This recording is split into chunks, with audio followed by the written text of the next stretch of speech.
Oke, kita sapa dulu narasumber kita, Mbak Widya. Ya, Selamat malam, Mbak Widya. malam shalom. Shalom, puji Tuhan, haleluya, luar biasa.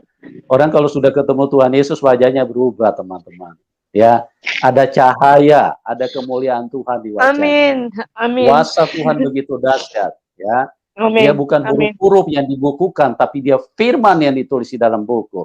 Nah, Mbak amin, Widya ini adalah saksi hidup bagaimana Tuhan Yesus datang dan menyatakan dirinya, menyelamatkan dia dari maut, yang pada waktu kecelakaan dia tidak sadarkan diri selama 10 hari. Artinya tinggal menunggu innalillahi. Tapi Tuhan Yesus datang dan mengubahkan hidupnya. Bagaimana kisah selengkapnya? Kita dengarkan langsung dari Mbak Widya. Terima kasih ya Mbak Widya sudah hadir di tengah-tengah kita dan ya, mau berbagi dengan kita supaya kita semua dikuatkan, diberkati, dan yang belum kenal Tuhan Yesus bisa tercerahkan dan amin, tersadarkan di dalam hidup mereka. amin, Oke, amin. Mbak Widya, waktu dan tempat saya serahkan kepada Anda, dimulai dari latar belakang dulu. Silakan, Mbak. Oke, oke. Shalom, selamat malam semuanya. Nama saya Widya. Eh, saya dari Muslim. Saya berlatar belakang keluarga eh, semua haji, termasuk saya. Orang tua saya Islam Muhammadiyah. Saya sekolah pesantren, tepatnya di kota Sulawesi. Dan di pesantren itu saya pernah mengikuti eh, namanya MTQ atau STQ.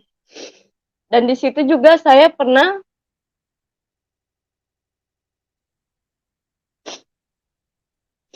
selama Muslim saya sudah pernah menjalani yang namanya kalau khatam Al-Quran ya, khatam Al-Quran.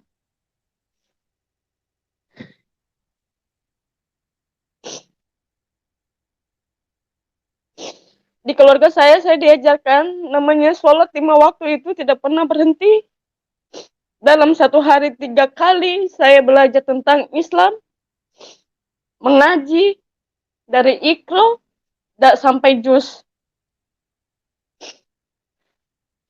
Di sini saya berkeluarga, bersaudara 3 orang, cewek semua, perempuan semua. Kebetulan saya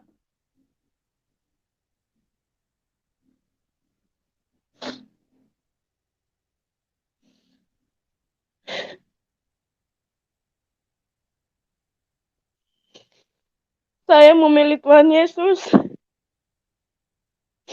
Dari sempat saya kecelakaan, koma 10 hari dan dirawat di rumah sakit di rumah sakit di Jakarta. Di situ saya tidak tahu dan sempat kecewa di saat saya koma. Yang datang itu kenapa bukan Tuhan yang selama ini yang saya sembah? Saya heran di saat saya koma itu jidat saya ditepuk dengan kata, maukah engkau mengikut saya? Saya di situ terdiam, tidak menjawab apa-apa. Tapi setelah itu setelah bayangan itu datang, kenapa saya bisa bedakan tuh apa kalau datang itu Tuhanku yang sebelumnya itu tulisan Allah saya tahu. Tapi ini datang dengan tongkat yang 1 meter itu Yesus salib ya, salib.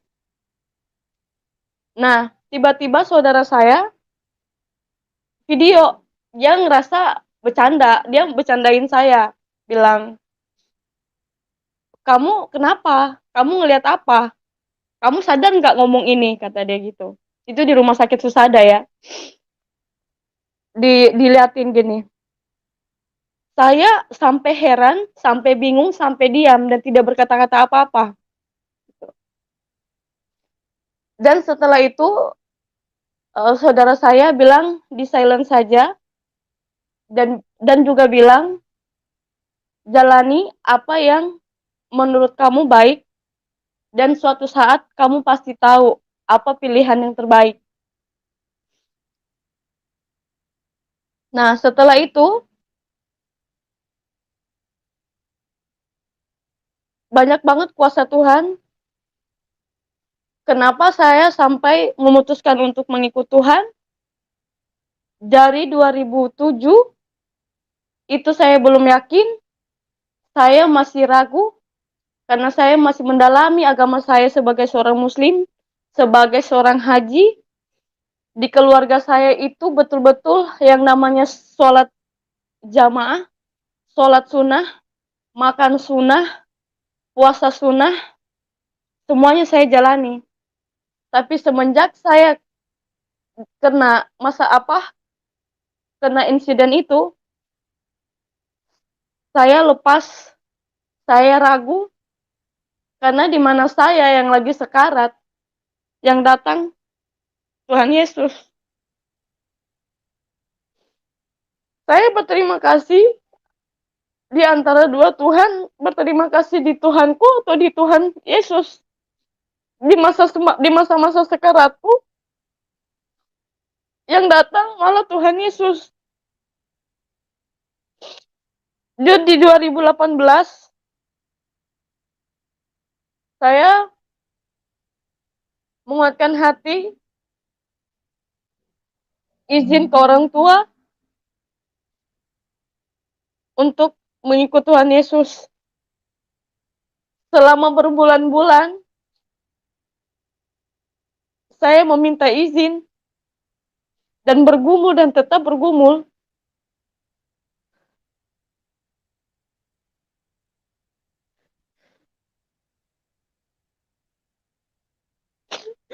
Tuhan luar biasa baik bekerja di dalam hidup saya. Saya dicaci orang, saya dimaki orang,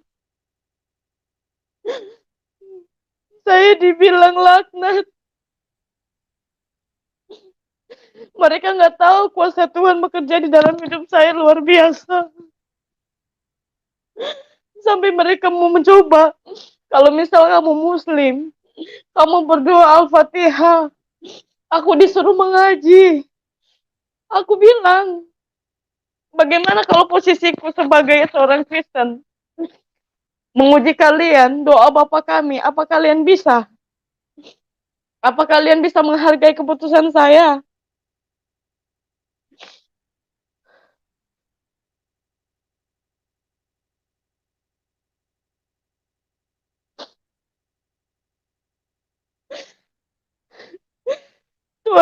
Tuhan luar biasa bekerja dalam hidup saya. Memang orang pikir ikut Tuhan Yesus itu mudah, gampang. Saya diuji. Papa saya meninggal, saya kena masalah. Usaha saya habis. Dimulai dari nol. Rumahku rata dengan tanah. Keluargaku banyak yang meninggal. Doaku dalam hati, Tuhan, apapun yang kau berikan ujian kepada hamba-Mu ini, hamba tidak akan pernah berpindah dari iman hamba. Itu doaku. Kalau dengan ini menguatkan imanku, Tuhan, hamba siap apapun itu. Sebulan Papa di rumah sakit, video call, ngeliatin pesannya, Wi, Papa sudah percaya, nak. Pilihanmu itu pasti sudah yang terbaik. Jangan pernah sia-siakan. Lakukan yang terbaik buat Tuhanmu yang sekarang. Kalau misal besok-besok Papa sudah tidak ada, tetap beriman sama Tuhanmu. Begitu bijaknya orang tuaku. Karena memikul kayu salib itu tidak gampang loh. Papa sempat bilang gitu. Di saat itu banyak banget kesusahanku. banyak banget cobaanku. Tapi tidak pernah sedikit pun di hatiku ini kecewa. Tidak pernah hatiku ini bilang, Tuhan, kenapa engkau seperti ini? Kenapa Tuhan uji aku seperti ini? Tidak pernah. Demi Tuhan, demi Tuhan. Semakin diuji, semakin kuat hatiku. Semakin diuji, semakin kuat hatiku.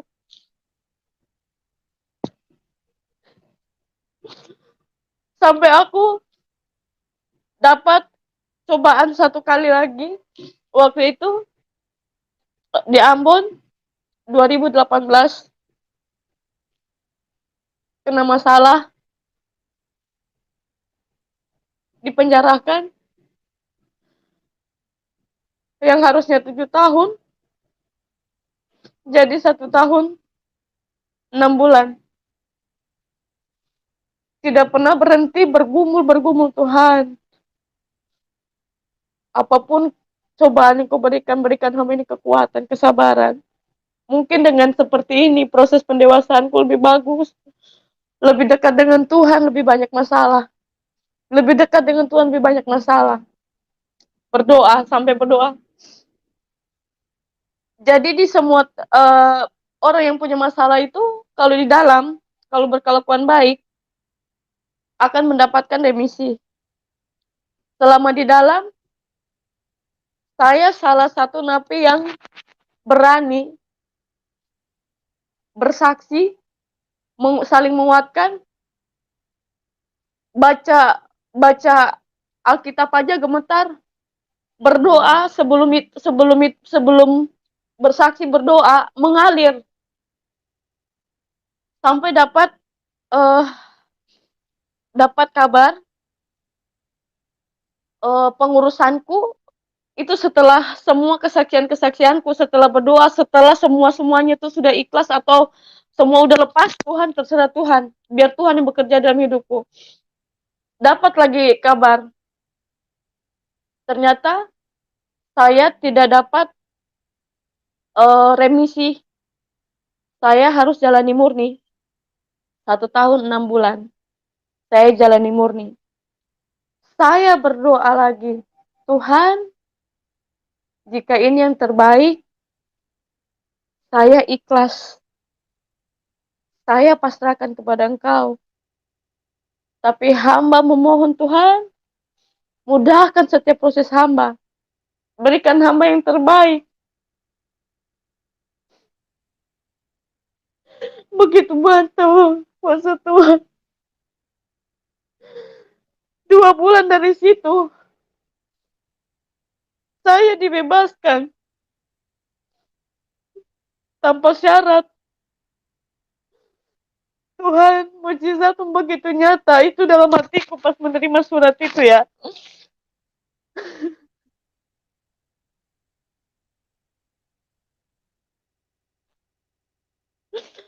Saya dicaci, saya dimaki, saya terima. Sudah keluar, saya bersaksi di gereja. Walaupun tidak sempurna, saya bilang saya mohon maaf. Saya baru mengenal Tuhan Yesus. Di saat ini pun saya gemetar. Saya tidak tahu kenapa, apa yang harus saya sampaikan. Saya sudah tidak bisa berkata-kata. Tapi nyata pekerjaan Tuhan di dalam hidupku. Selama ini hidupku seperti beban. Saya harus menutupi kesalahan saya dengan menutupi aurat saya. Itu bukan diri saya. Semenjak saya ikut Tuhan Yesus, saya menjadi diri saya. Tuhan tidak melihat luarku. Tuhan menerima segala kekuranganku. Di saat saya meminta, di saat saya menginginkan apapun itu, sampai saat ini terpenuhi. Saya dikeluarkan dari pekerjaan. Mamaku sakit. Kakakku juga. Saya berdoa, Tuhan, Bisakah saya ingin melihat satu kali lagi mukjizat-Mu, Tuhan? Dan itu terbukti. Mamaku cuma satu kali saja pergi ke rumah sakit,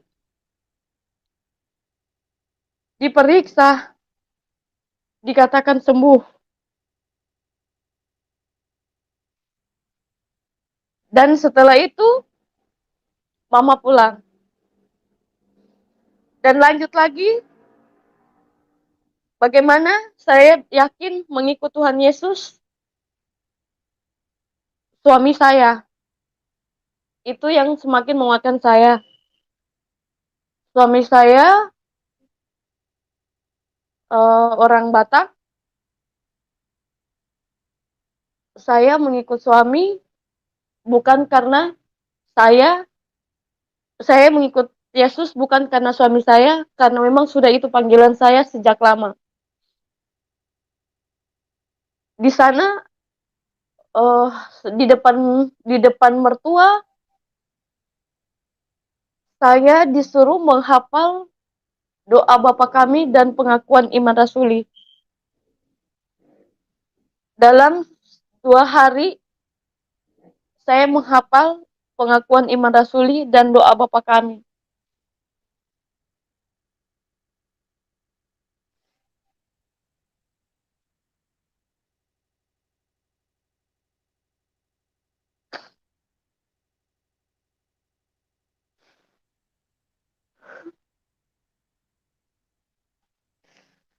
Tuhan begitu baik.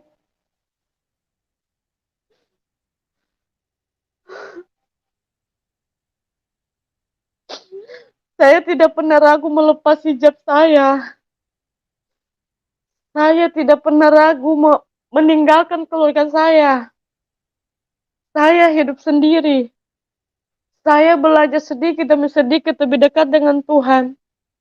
Hingga saat ini, diuji dalam bentuk apapun, saya tidak pernah menyerah. Tidak pernah sedikit pun hatiku kecewa. Sampai saya titip pesan sama mama. Ma, kalau besok atau lusa, saya pulang sudah dalam keadaan tidak bernyawa, tolong kebumikan saya secara agama saya. Dan mama bilang, ya.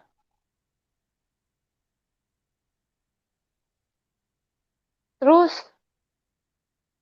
saya kembali lagi ya, selama di pesantren, saya itu tidak pernah meninggalkan 5 waktu. Saya tidak pernah meninggalkan yang namanya puasa Senin Kamis. Karena puasa Senin Kamis itu, kalau seperti kita di Kristen puasa Ester ya. Puasa Senin Kamis itu lebih banyak lebih banyak amalnya. Itu tidak pernah saya tinggalkan. Puasa Senin Kamis, makan sunnah. Makanku bukan makan seperti makan biasa, karena Muhammadiyah itu beda. Muhammadiyah itu kalau meninggal tidak ada doa 10 hari, 7 hari, 10 hari, 14 hari, sebulan, 14 hari, atau 100 hari itu nggak ada. Meninggal langsung dikebumikan. Di dalam pesantren, saya itu terpilih mengikuti MTQ. Orang masih meragukan kalau saya itu katanya sudah Kristen. Cuma pura-pura aja. Dari Islam masuk Kristen. Saya di sini ingin membuktikan, atau kalau diizinkan, saya akan membuktikan saya Muslim dan pengikut Tuhan Yesus. Kalau diizinkan. Ya, silakan Mbak. Ya. Ya. A'udzubillahi minasyaitonirrajim. Bismillahirrahmanirrahim.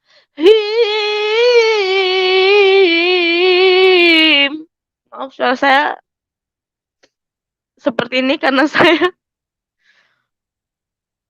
menghargai agama saya yang sekarang. A'udzubillahi minasyaitonirrajim. Bismillahirrahmanirrahim.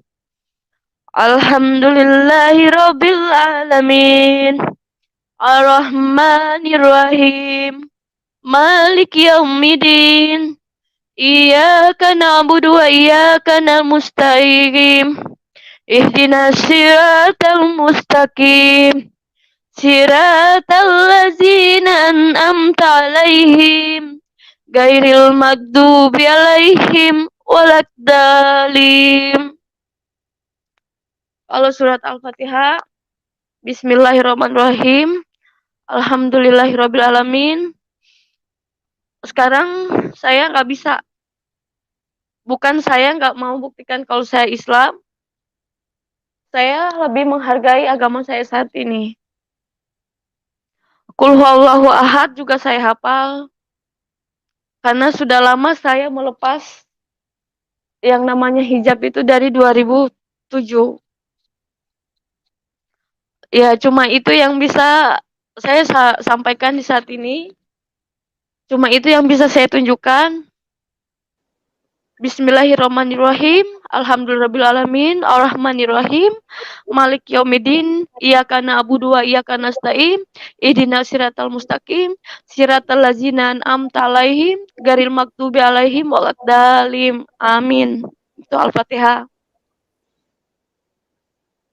Itu banyak. Kalau saya lagi nggak sakit, saya akan mengaji dengan suara yang lebih baik dari ini.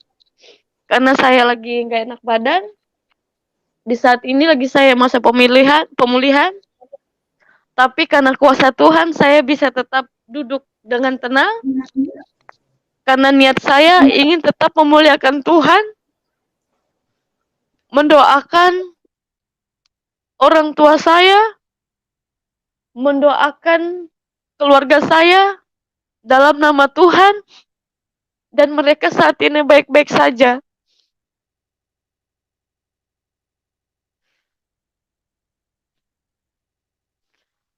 Saya sempat tidak diakui di keluarga, tapi dengan kuasa Tuhan, Tuhan memberikan kebijaksanaan buat orang tua saya, mengizinkan saya dibaptis. Tapi sebelum dibaptis, saya pembekalan sampai saat ini.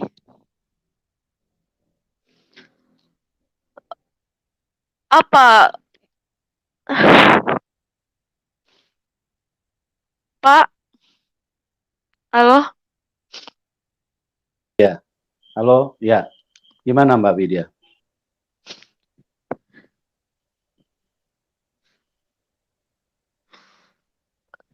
Dari Bapak, saya apa ya, saking terharunya, saking bahagianya, saking senangnya, saya tidak tahu apa yang harus saya sampaikan. Ya, ya. Baik. Sukacita penuhku saat ini sampai saya tidak bisa berkata apa-apa lagi. Luar biasa. Ya. Ya. Mungkin gini Mbak Widya, jadi bisa diceritakan sedikit peristiwa kecelakaan yang dialami pada waktu itu. Iya, oh iya. Di saat mana Tuhan Yesus datang, ya bisa diceritakan ya. Bagaimana kejadian kecelakaannya? Silakan. Iya, ini sudah maaf saking senangnya ya. Jadi waktu itu saya di Jakarta, saya bersama sepupu saya lagi jalan-jalan, sekalian mau beli makan. Di perjalanan, karena saya sedikit bandel, saya nggak pakai helm. Di perjalanan itu saya kecelakaan. Saya kecelakaan koma selama 10 hari. Dirawatnya di rumah sakit Husada. Ini maaf ya, saya lihat nih. Ini Mana ya? Gimana ya Iya, ngeliatin ini? iya, Nih, nih, benar-benar kelihatan, nih, kelihatan ini kok. kelihatan ya. Ya, Gigi bekas saya pecahan ini, itu. iya itu bekas pecahan. Gigi saya ini, Iya, ya kelihatan. Itu iya, 10 hari di dalam rumah sakit, saya koma. Saya tanpa sadar di dalam koma itu saya melihat yang datang itu bingung. Ini bawah tongkat ya. Kalau Tuhan saya harusnya kan itu Tuhan Allah. Saya tahu tulisan lafal lafal Allah itu saya tahu. Tapi ini yang datang bawa tongkat dengan salib, dan di dalam koma saya itu rekamannya ada. Di dalam komaku tuh jidatku digini. Terus digini, maukah engkau mengikut saya? Saya tidak menjawab. Tapi pas setelah bayangan itu pergi dengan kayu salib itu, saya panggil, Tuhan Yesus, Tuhan Yesus, Tuhan Yesus. Dan itu kenapa saya percaya? Karena itu ada video. Itu direkam sama sepupu saya yang jaga saya waktu saya koma. Pas saya sadar, saya kaget ditunjukkan video ini. Sepupu saya bilang gini, Wi, kamu sadar nggak ngomong apa seperti ini? Coba lihat. Saya terdiam, saya bingung, kok bisa? Dari situ saya sudah mulai goyah. Dari situ saya lepas hijab saya. Saya dulu bercadar. Saya lepas pelan-pelan. Saya jauh dari keluarga saya. Memperdalam setiap hari Minggu, saya ikut seminar atau apa kegiatan kebaktian apa itu saya ikut. Saya pelajari, saya lihat, saya lihat, saya lihat, saya lihat. Sampai ternyata damai. Ternyata damai. Saya tidak perlu menjadi orang yang munafik. Saya tidak perlu menjadi orang yang harus bilang apa ya, menutupi kesalahan saya dengan menutupi aurat saya. Saya tidak perlu lagi di luar harus seperti berhijab. Terus sebenarnya tindakanku itu tidak sesuai dengan pakaianku. Dan di situ saudaraku yang rekam titip pesan, Wi, kalau itu memang yang terbaik, kalau apa yang ada di penglihatanmu itu, suatu saat kamu tahu jawabannya. Dan jawabannya itu saya temukan di 2018. Saya terpanggil, saya saya mengikut Tuhan Yesus, saya sudah dibaptis, dan sampai sekarang. Mbak Widya, Ya, mungkin bisa diceritakan bagaimana sampai bisa terpanggil. Jadi pada saat itu ketemu dengan seseorang, ya, kemudian ini. Jadi biar ya, ceritanya bisa jadi lengkap ya. ya, Silakan. ya. Oke. Jadi, kenapa saya ikut Tuhan Yesus? Kemarin saya di Jayapura. Di Jayapura saya ada pekerjaan. Ketemu dengan suami di sana. Itu belum jadi suami ya, masih pacaran. 2 minggu kenalan, saya dibawa ke orang tuanya. Kebetulan orang tuanya itu di Wamena. Dari Jayapura, dari Sentani ke Wamena itu 45 menit naik pesawat. Setelah saya sampai di Wamena, saya pikir ya saya cuma jalan-jalan, diperkenalkan, mana ada lah cowok zaman sekarang mau serius dan bawa ke orang tuanya. Saya pikir seperti itu, dan ternyata pikiran saya salah. Diperkenalkan dengan keluarga dari suami saya. Selama di sana, pas seminggu di sana, mertua saya nanya, selama ini Roy ini tidak pernah bawa perempuan ke rumah ini, apalagi ini rumah orang tua, bukan rumah sendiri, bukan rumahnya sendiri. Dibawalah ke rumahnya. Terus, apa kamu hamil? Mertua tanya seperti itu. Saya bilang, tidak. Saya sama Roy berteman. Saya pengen jalan-jalan. Oke, udah clear. Dari situ, setelah lama di situ, mungkin karena mertua lihat Roy suka nyaman, karena selama ini di rumah itu tidak ada yang bisa ngebantah Roy. Bukan nggak menghargai ya, bukan nggak menghargai orang tuanya. Dia itu anak terakhir, dia itu manja. Semua apa yang dibilang sama dia harus. Tapi yang bisa mengendalikan itu saya. Apa yang saya bilang dia turutin. Nah, karena itu jadi mertua saya ini respect. 2 minggu kemudian ditanya, Me itu artinya adik atau nak atau inang. Me, apa kamu serius sama Roy? Maksudnya bagaimana? Apakah kamu siap ikut Roy? Saya berpikir bisa dikasih saya waktu untuk seminggu, karena saya harus izin dengan orang tua saya.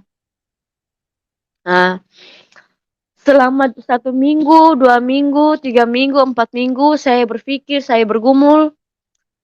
Saya bergumulku bukan lagi secara Islam ya. Bergumulku itu ngomong aja, ngomong.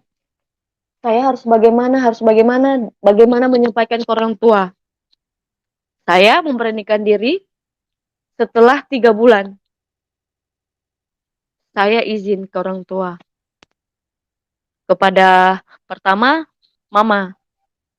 Karena kalau kita di keluarga, mama itu yang nomor 1. Saya izin ke mama dulu. Ma, assalamualaikum. Mama jawab, waalaikumsalam warahmatullahi wabarakatuh. Tumben telepon. Iya ma. Ini kebetulan saya lagi di Wamena. Saya lagi di rumah calon suami saya atau calon menantu mama. Tapi, ada tapinya. Tapi calon menantu mama ini tidak seiman dengan kita. Karena itu saya minta izin dengan mama, minta restu mama, minta restu papa, minta restu keluarga, kakak pertama, kakak kedua, saya mohon restu. Handphone langsung dimatikan. Bergumul lagi. Saya telepon lagi, handphone dimatikan. Saya telepon lagi, handphone dimatikan. Di SMS. Anggap saja papa, mama, keluarga sudah tidak ada. Dibilang seperti itu. Berdoa lagi. Mertua bilang, bawa dalam doa. Berdoa lagi. Tuhan, jika kehendakmu itu yang terjadi, saya siap. Tapi mudahkan Tuhan, apapun yang jadi bebanku saat ini. Apapun yang jadi permintaanku Tuhan, mudahkan. Mungkin ada yang gak percaya. Saya telepon mama pas saya pulang ibadah. Saya telepon mama. Assalamualaikum Bu Haji. Eh, kalau Mama jawabnya Waalaikumsalam warahmatullahi wabarakatuh, anakku. Ibu Haji juga. Nah, gitu kan? Sudah. Ma, ini yang terakhir saya izin sama Mama, saya minta restu Mama, saya mohon sekali Ma, saya tahu apa yang terbaik buat saya. Saya sudah yakin dengan pilihan saya. Mama panggil Papa, panggil saudara-saudara yang lain. Ah, Mama nggak sanggup ngomong. Yang ngomong itu saudaraku yang nomor 2. Wi, kamu sudah besar, kamu sudah dewasa. Apapun pilihanmu sekarang, itu pasti yang terbaik. Papa tahu itu, Mama tahu itu, saya juga tahu itu, kakak-kakakmu ini tahu. Kamu tidak mungkin salah pilih. Sudah. Mama sama Papa sudah ikhlas. Mama sudah kasih izin, Mama sudah kasih restu. Ini telepon ini sambil didengarin mertua karena tidak mau nanti ada apa-apa pas setelah menikah. Kok anak saya menikah tanpa seizin orang tua? Nah, diizinkan.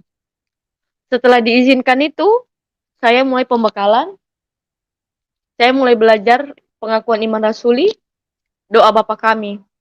Dan itu belajarnya sama pendeta di gereja. Setiap hari dan setiap sore. Setelah itu, uh, setelah sudah siap, saya dibaptis.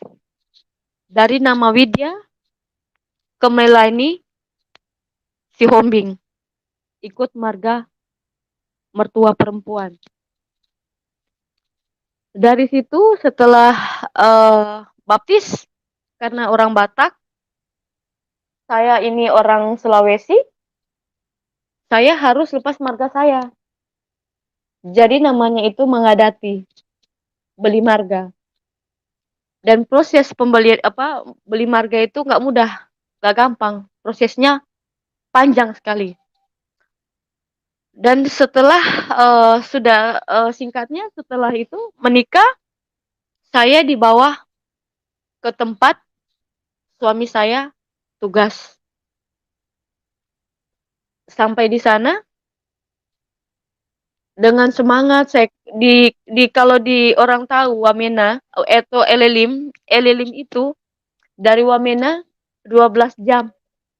Bisa sampai 13 jam. Dan sampai di sana kota terpencil. Lampu juga masih belum ada, sinyal juga nggak begitu bagus. Gerejanya itu 2 kali. Jam 6 sama jam 9 sampai jam 10. Jam 6 sampai jam 7. Kloter kedua itu jam 9 sampai jam 10. Saya malu dengan suami saya sebenarnya. Dengan semangat saya jalan ke gereja, mana gerejanya kok nggak nyampe-nyampe gitu kan. Jalan sampai di gereja, saya ditanya sama salah satu teman gereja. Nanya begini, baru ya di sini? Saya bilang, iya, saya orang baru di sini. Saya ingin bersaksi kalau nanti ada waktu dan kesempatan, saya pengen sharing dengan pendeta.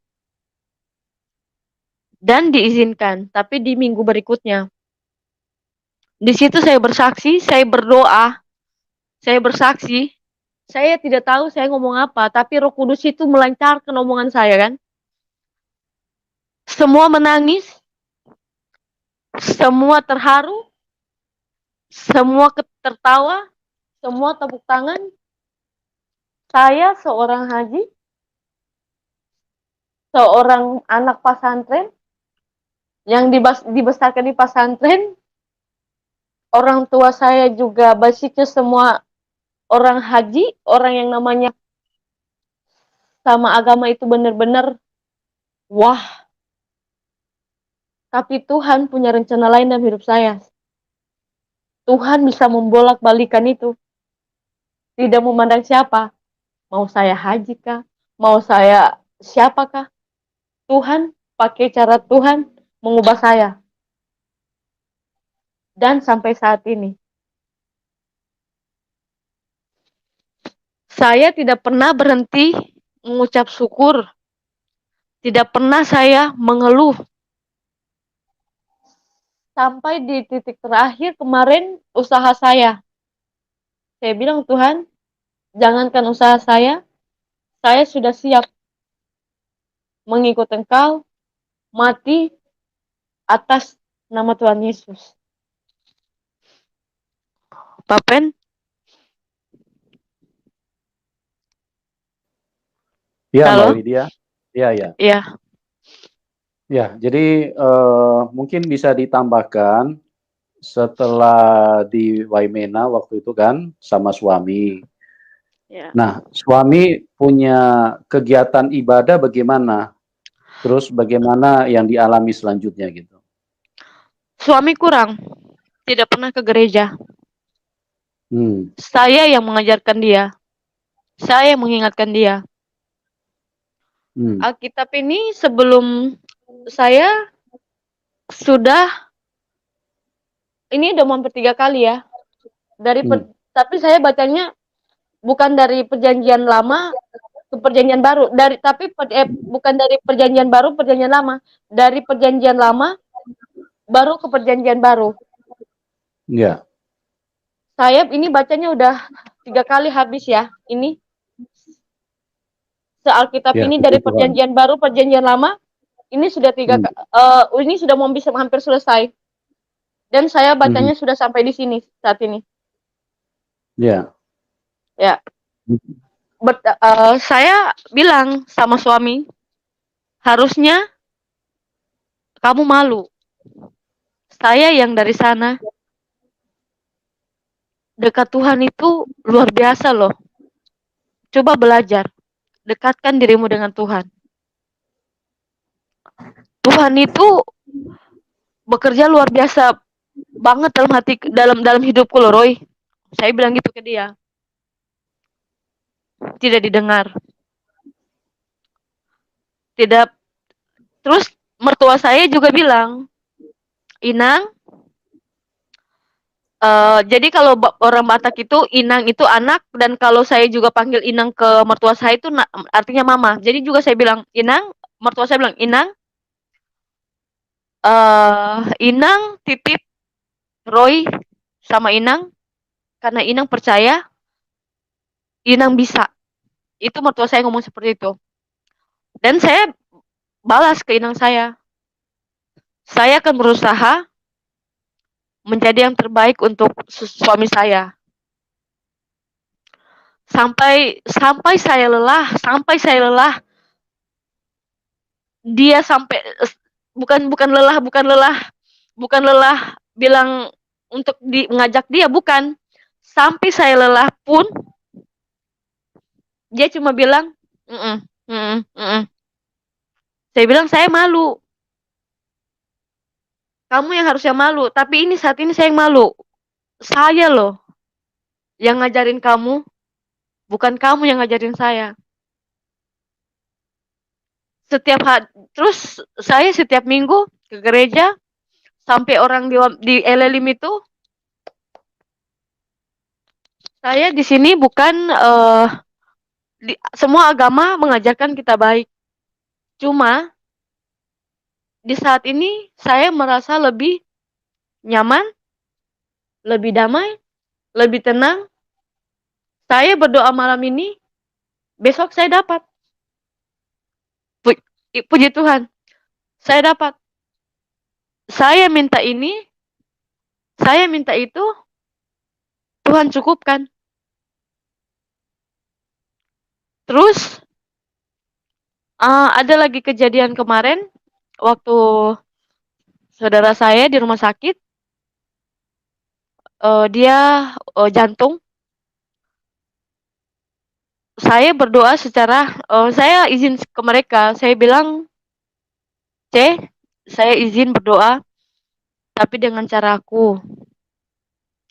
Mudah-mudahan Oh, itu tapi ini bukan doa ini ya. Saya berdoa ini sambil telepon dan didengarkan sama mereka.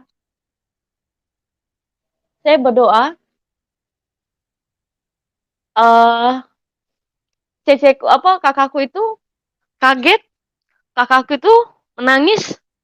Segitu luar biasanya kamu, Mei. Segitu bijaknya kamu, Mei, mendoakan saya. Dia menangis. 1 minggu kemudian, puji Tuhan, dia sembuh dari sakitnya.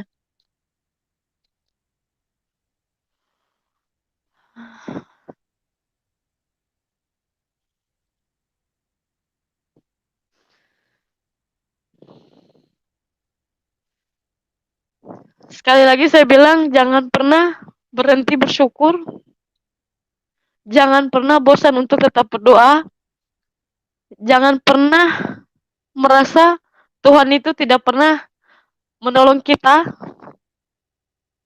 Mungkin belum saat ini, tapi nanti pasti ada. Papen. Iya, iya Mbak Widya. Ya, teman-teman, Mbak Widya ini mengalami kuasa Roh Kudus yang luar biasa sehingga di dalam setiap pergerakan atau di dalam setiap kata-kata yang diucapkan, di situ ada sentuhan Roh Kudus ya. Makanya dari awal Mbak Widya ini terus mengeluarkan air mata. Itu bukan air mata kesusahan, tapi air mata sukacita, di mana Tuhan Yesus itu Tuhan yang benar. Tuhan yang dialami, yang dirasakan. Jadi dia bukan huruf-huruf yang dibukukan, yang ditulis dalam buku, tapi dia firman yang ditulis di dalam buku. Inilah yang terjadi ya. Kalau dipikir Mbak Widya ini seorang yang orang yang sangat fanatik. Bahkan Mbak Widya ini juga seorang haji ya. Seorang haji, bahkan pernah pergi umroh juga. Ya. Dan Tuhan Yesus bekerja di dalam kehidupannya. Lawatan Tuhan, jamahan Tuhan di tahun 2007 pada saat Mbak Widya terkapar di rumah sakit, kuasa Tuhan Yesus sangat sempurna. Ya. Dia dijamah Tuhan secara luar biasa, ya. Dan beliau sebetulnya masih banyak hal yang beliau ingin bagikan, cuman karena kuasa Roh Kudus yang membuat dia akhirnya istilahnya berbicara terhenti-terhenti ya. Tapi itu adalah inti daripada kesaksiannya betapa luar biasa kuasa Tuhan Yesus. Oke, Mbak Widya mungkin bisa diceritakan sedikit tentang kehidupan bersama suami, terus mungkin bisa diperjelas apakah Mbak Widya itu ikut Tuhan Yesus itu karena dipengaruhi dengan perkawinan apa bagaimana, Mbak Widya? Coba diperjelas lagi. Kan memang 2007 Mbak Widya kan sudah dijamah Tuhan Yesus, cuman belum mengikut Tuhan. Terpanggil, belum. Ya, silakan dijelaskan. Ya. Jadi 2007 itu memang sudah terpanggil, cuma belum peka. 2018 itu pas merit itu nikah memang sama suami. Itu bukan karena suami Kristen. Kalau cuma karena suami saya ikut Tuhan Yesus, dan sekarang saya sudah tidak sama suami. Kemarin saya sudah dijanjikan, kalau saya kembali, saya akan dikasih hadiah yang bagus dari keluarga saya, yaitu hadiah haji lagi. Tapi bukan haji umroh ya. Itu dibujuk ya. Saya mengikut Tuhan Yesus bukan karena status suami saya Kristen. Saya mengikut Tuhan Yesus sampai saat ini. Walaupun saya sudah disakiti, saya sudah tidak sama-sama suami lagi, saya tetap ikut Tuhan Yesus. Karena saya yakin Tuhan Yesus itu juru selamat saya. Dan saya sudah melihat banyak hal, bukan, jadi tidak bisa saya gambarkan dengan kata-kata ya. Saya sudah banyak melihat mujizat Tuhan. Makanya walaupun saya diuji dengan seperti apa, walaupun saya sudah tidak dengan suami, walaupun saya sudah dibujuk rayu untuk kembali lagi, saya tidak mau. Saya memilih suicide saat ini. Saya tidak butuh itu, karena apa? Perjanjian saya antara Tuhan, bukan antara manusia. Saya berkomitmen dengan pilihan saya. Saya sudah siap mati dalam nama Tuhan. Apapun itu, saya sudah siap, Pak. Ya, luar biasa ya. Ya. Oke, terus saat ini dengan keluarga komunikasi bagaimana, Mbak Widya? Komunikasi, alhamdulillah, Mama bilang ya lancar. Jadi gini ya, saya juga cerita sedikit ya. Mama tuh, jadi waktu saya pulang, Mama tanya gini, Wi, terus nanti kalau mau ibadah, kamu ibadah di mana? Secara kan kita di sini kan Muslim semua. Kamu ibadahnya bagaimana kan? Nah saya bilang kalau kita ibadah di rumah itu namanya kebaktian atau apa kita mengucap syukur di itu kita di rumah. Kalau ibadah itu hari Minggu di gereja, bukan di rumah. Jadi kalau misal saya mau ibadah, saya ke gereja. Saya nggak mungkin ibadah di sini. Mama masih komunikasi sampai saat ini. Dan Mama juga bilang, jangan pernah lepaskan apa keyakinanmu sekarang. Jalani dengan baik dan tekun. Itu pesan Mama. Baik. Terus kalau dari keluarga, siapa aja yang menentang waktu Mbak Widya mengikut Tuhan Yesus, memutuskan untuk jadi pengikut Tuhan Yesus? Keluarga besar. Ya, keluarga besar siapa aja yang menentang? Terus dalam bentuk apa tekanannya? Tekanan dari mereka?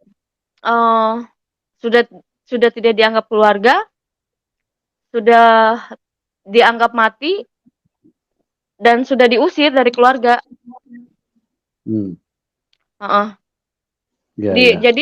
Jadi saat itu ya saya pilih pergi, saya pilih untuk tidak stay, jadi saya pilih pergi.